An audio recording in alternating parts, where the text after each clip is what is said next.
Dublin Company started in 1945 as a family business. We are an American-based manufacturer of a rotating union, which is a mechanical seal product used in virtually any industry that you can think of.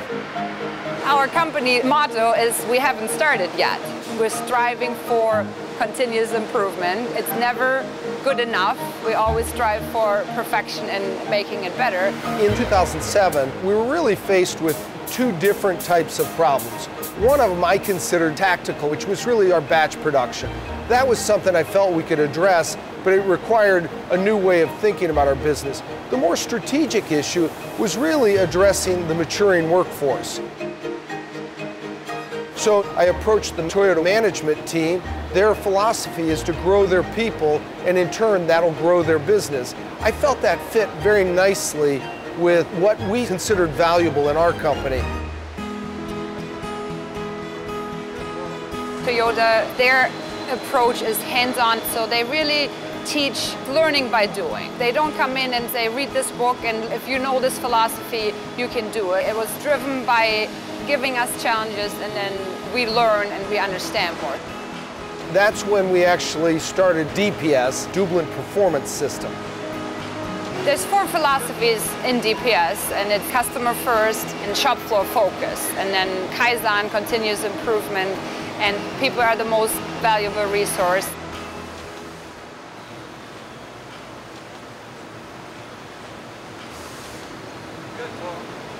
Because of our large quantity production mentality, we forced our customers to place orders for large quantities because of the high setup cost. So whoever the customer might be, we said to get this price, you had to place an order for 500 at a time. We were looking at ways to be able to adjust our production schedule to match their fluctuation in demand, so they're not required to hold a quarter's worth or several months worth of inventory at one time. We spent a great deal of time working with Toyota to try and change our process from batch production. Let's try and run smaller batches on the machine. Let's try one-piece flow in an assembly cell to reduce the inventory. We were coached to build a cell, and in that cell we would build one union at a time, all the way from the first component to testing and laser marking it, packaging it, and then sending it on the shelf. I've been with the company for 26 years. Making one at a time did not make sense to someone who had, for years, made hundreds at a time. No, I have to make 100 of them. So slowly but surely, they showed us how one-by-one flow is better. Now we've given customers the flexibility to take the inventory from us, so they're not floating the working capital on the inventory. They're only taking inventory as they need. It was very common for us to run 500, 1,000, maybe even 2,500 pieces. Anytime you have a problem in the process, you can generate 2,500 bad pieces in that problem. One of the big things in DPS is build in quality so that we're not passing defects on to the next customer.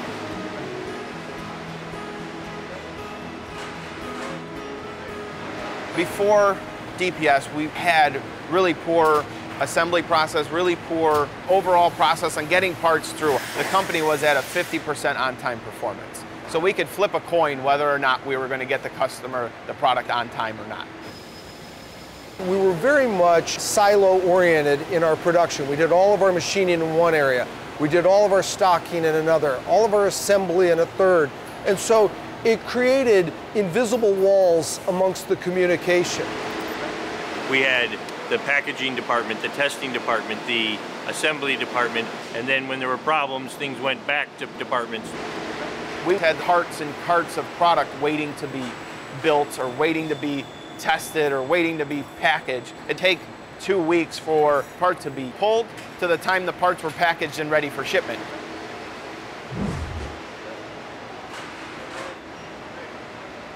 Here we have our Juntas scheduling board. On a daily basis, we schedule the Junta board for the next day's assembly work, and we level out the workload so a different flow of products go through the cell, and it helps us determine if we're on time, ahead, or behind. We can use high Junta or takt time and how we level load through our assembly machine shop. Ultimately, we want level flow of both volume and variety. It's all integrated now. Everything is seamless. It's all done in one day.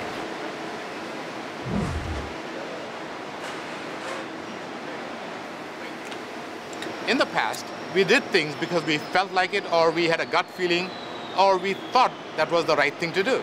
At any given year, we could have 10 or 15 people retire, and much of our quality knowledge and processes were retained in the people's heads. Now we have step-by-step instruction of what an assembler needs to do for the process. During the process, we capture each individual time that they're doing, whether they're assembling the rotor, taking a step to the next area to assemble the housing. It's broken up into each individual step. Before it started, we had to actually make the tools ourselves. We had to actually go into a drawer and put the tools together, lock them down, measure them. Now, for most of these machines, the tools come from the tool room and they're preset, and everything is it's done the same way every time. Standardized work has impacted the workforce by reducing and eliminating waste. It's helped us to bring our problems to the surface and we can attack them firsthand. Our processes seem like they're simpler. We catch the problem as soon as possible. I'm out in the middle of the shop floor, so if somebody has an issue or a problem, they could certainly just come right to me and I could help them out. Because we really do want to get to the root cause. We don't want just the problem to go away for one time. We want it to go away forever. We're constantly working on things to fix it where the problem doesn't come back.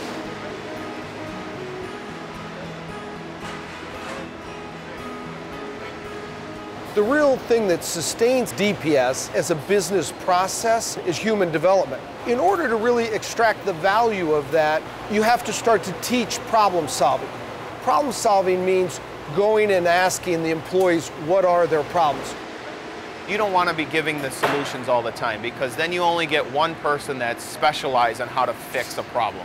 I need to make sure that not only me and my team can surface and solve problems, but also on the shop floor that they can be able to identify problems, fix problems, and be able to create an improvement engine that just keeps rolling. When we go on our gimbal walk, it's what problems, what can I help with? If you're experiencing a problem that's too big for you to solve, where do we need to get the resources? What kind of help do I need to supply to you so we can get these problems solved?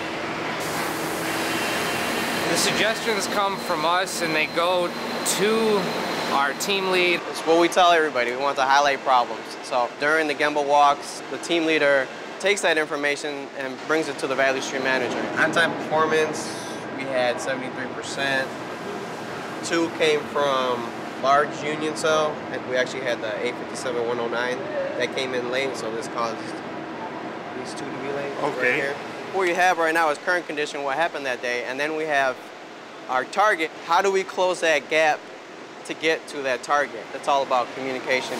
So here we got 2 axes, so you got your how easy is it for you to solve? Is it difficult or easy? If it's easy for you to solve and it's a big impact for the company, we say we want you to pursue that problem. The problem solving percolates up through the chain of command. People on the floor are solving the problems that they can solve, and then when they can't solve it, gets escalated to higher up to get those problems solved.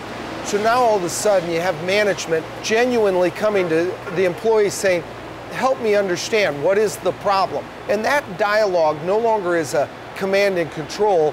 Management knows all of the answers. It's a case now where, as a team, we collectively solve problems.